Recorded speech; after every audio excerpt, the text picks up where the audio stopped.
Bom dia, crianças, tudo bem? Hoje a gente vai falar mais um pouquinho sobre história, sobre os grupos indígenas, tá?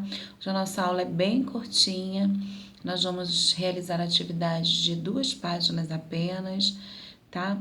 E fazer a produção de uma história em quadrinhos no próprio caderno, tá bom, gente? Então a tia vai ler aqui com vocês e vai explicar tudo o que tem que ser feito, combinado assim? Vamos abrir o nosso livro na página 18. Na página 18 está falando assim: volta e revira. Os povos indígenas possuem diversas culturas e costumes.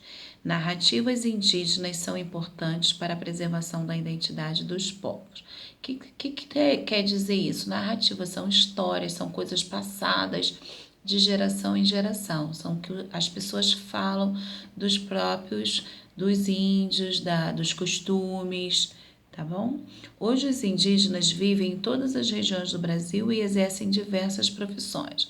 Nós vimos que os indígenas não ficam mais só nas suas aldeias, eles saem para trabalhar, eles estudam, se profissionalizam, tá?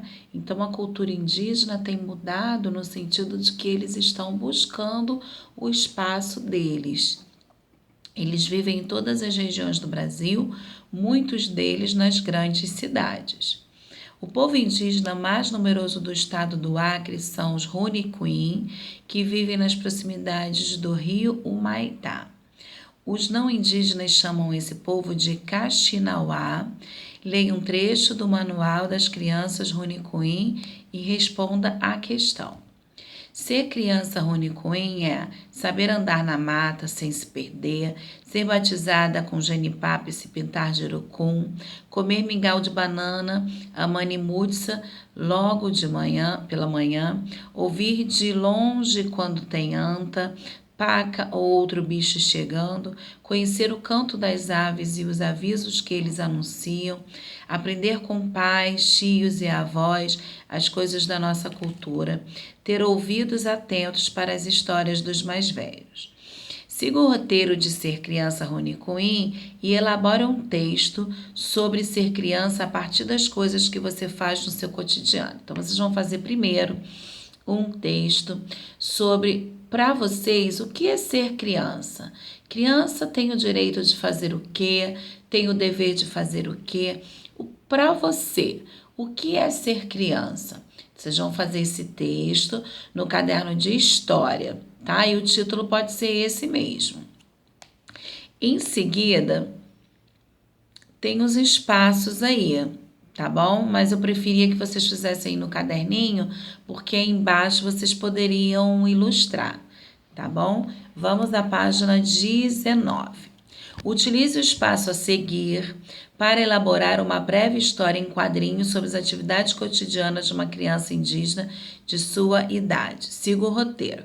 Então, aqui nesse caso, vocês vão fazer uma história em quadrinhos, tá? Com os balõezinhos de fala, pode ter balãozinho de pensamento, que são os de bolinhas, como vocês estão acostumados a ver na escola, nas histórias em quadrinhos que a gente tem lá na nossa caixa. Tá bom? Então a tia vai ler. O que ela aprende na escola? O que ela come de manhã? Ela tem animais de estimação? Quais? Se achar necessário, pesquise informações em livros e na internet sobre esse assunto. A história terá apenas 6 quadros e os quadros já estão aqui no livro, ó, gente. Não sei se vai dar para vocês verem, ó. Os quadrinhos já estão aqui. Então, esse da história em quadrinhos, vocês não vão precisar fazer no caderno, só no outro de produção, porque o espaço ali é pequeno e embaixo vocês vão fazer a produção, o título, a produção e o desenho do que é ser criança. Nesse de história em quadrinhos pode ser feito aqui no livro, tá? Então, vocês vão fazer uma história em quadrinhos referente a uma tribo indígena, uma história que vocês queiram contar sobre a tribo indígena. Tá? Vocês podem seguir esse roteirinho e por hoje é só. Então, nós temos 2 atividades, uma no caderno, que é a produção de texto, o que é ser criança, e essa do livro. Combinado assim? Essa do livro é de história em quadrinhos, tá bom, gente? Um beijo e fiquem com Deus.